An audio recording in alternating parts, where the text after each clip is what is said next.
not in a lousy mood, if you want to know the truth. I want to start with my pal, Don Luskin, right away. You know, I'm reading a report here. Treasury man Paulson gave an interview at one of the news services. I've never heard him so bearish. What's going on here? Paulson's bearish, Bush is bearish, Bernanke's bearish. Then we got all these economists. Summers is bearish, Feldstein's bearish, Lindsay's bearish. The Republicans sound like Democrats on tax rebates in Washington. Helicopter Ben wants to pour money onto the economy. What the heck kind of country is this? This is not Goldilocks. This is not free market capitalism, Don Luskin. What is going on here? Just a few weeks ago, we had big GDP reports. Now it's a doom and gloom swoon. Gosh, where do am I supposed to make you feel better? Well, let's see. Why is everybody so bearish? Maybe you answered your own question. It's when Republicans sound like Democrats, that's actually a good reason to be bearish. Yeah. If we're going to have stimulus here, the last thing we need to do is have Hank Paulson sound like Larry Summers, where the best idea we've got is to extend unemployment benefits and give tax breaks to people who don't pay taxes in the first place. Those are terrible, terrible ideas. I'm not so sure the economy needs stimulus anyway, whatever that is. Why don't we just take away some of the disincentives to growth? Why don't we cut the cap gains tax to zero? Why don't we cut the corporation income tax to zero? Why don't we do something right? No, much better, Art Laffer. Let's everyone just write checks, okay? Mr. Bush is going to write checks. Senator Clinton is going to write checks. Senator Clinton's going to write $70 billion worth of checks. Just give it away, okay? In the 1970s, Arthur, we called that dropping helicopter money from the sky. Bush is, Don Luskin, just to look at this, some of these credit spreads are coming in. LIBOR spreads are coming in, the commercial paper spreads. In fact, we printed 2 weeks in a row, asset-backed commercial paper actually went up. Right. I regard these market mergers, Bank of America and Countrywide and so forth, J.P. Morgan may be buying Washington Mutual. I think that's good. That's the market at work, consolidating asset prices. In other words, I don't believe things are this bad. I don't buy it for 1 second, and while you're going to respond to that, I want to put a chart up. Trade exports. The export side is very strong, despite what Doug Cass just said. We got some new numbers today. American exports are, in fact, booming. Don Luskin, are things this bad? No, what we're seeing is a little slowdown like we've seen several times in this expansion. That is the lagged result of the credit crisis that started 6 or 7 months ago. And for all the reasons you just pointed out, Larry, the credit crisis is actually healing, even though the real economy is just now experiencing the wave front of the problems that started long ago.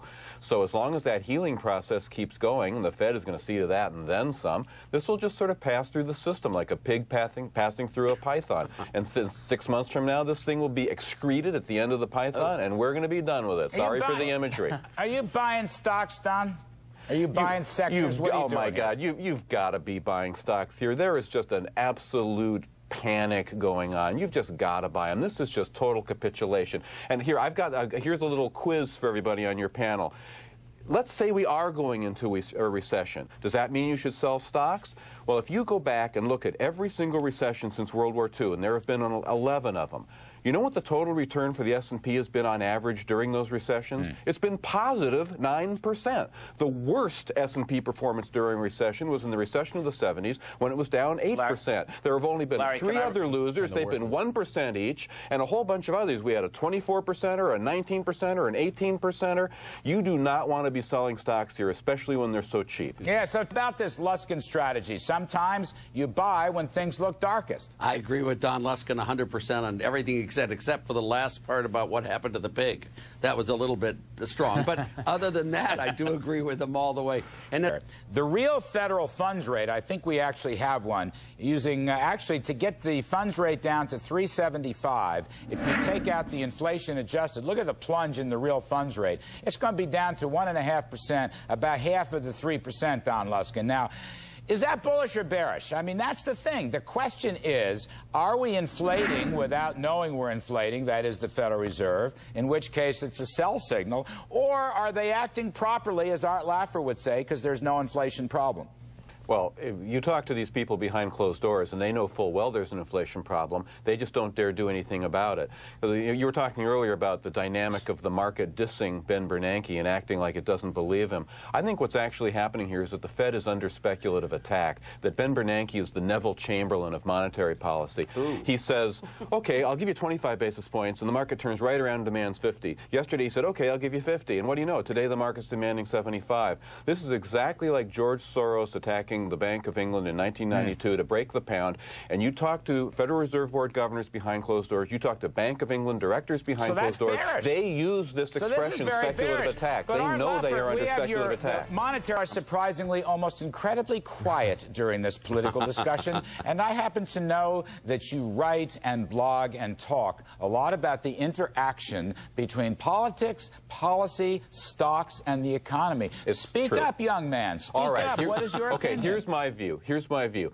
I think we face one really terrible, unique political threat right now in the person of Barack Obama. When he won in Iowa, the media within minutes anointed him as this incredible combination of Mahatma Gandhi, Robert F. Kennedy, Martin Luther King, and Jesus Christ.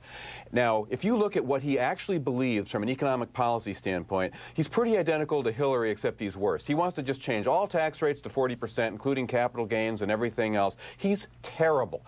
If he gets elected and he comes in on this sort of magic charisma carpet where the American people just bow down to this charming, wonderful miracle man, and we'll just give him anything he wants because he'll bring us together, and he's change, and he's new, and he's different. Plus on that the would same be night, an absolute tragedy. On the same night, there was Huckabee. There was Larry, Huckabee. the last thing this economy cannot stand to have a liberal with a charismatic mandate. That's the deal. Now, that's Larry, a good that's point. not... Larry, that's not the threat. The threat is a decade of imprudent risk-taking. Dougie, hold on. Yeah, look, risk-taking. Okay. I haven't heard any Democrat talk about risk-taking. All they want to do is punish risk-takers. Don Luskin, I've tried to make this point. I know the jobs number came out the next day, and it was a bad number. But I felt then, Don, and I agree with you now tonight, that there is still a hangover. I believe Obama is the favorite in the Democratic primary. I do not think that's good for economic growth. Having said that, though, Huckabee is still in the race for the Republican primary. Yeah. I don't much care for that either. I'm putting my cards on the table. Yeah, I don't care for him either. I mean, he's a Wall Street basher, and he calls the club for growth the club for greed. But if you look at his tax policy, he says he wants to do the fair tax. Now, there's all kinds of mysteries about whether the fair tax is really feasible, but the idea of replacing all income taxes, including capital gains taxes, with a single federal sales tax, I mean, it sounds good. Yeah. I mean, but that's so. Well, he's given a speech unfeasible. today. He's given a speech today at the Detroit Economics Club. I had dinner last night with his top guy, his head of his finance committee and his policy committee, who tells me he's going to quit bashing Wall Street. He realizes he was wrong. So I want to leave the door open for Huck on that point.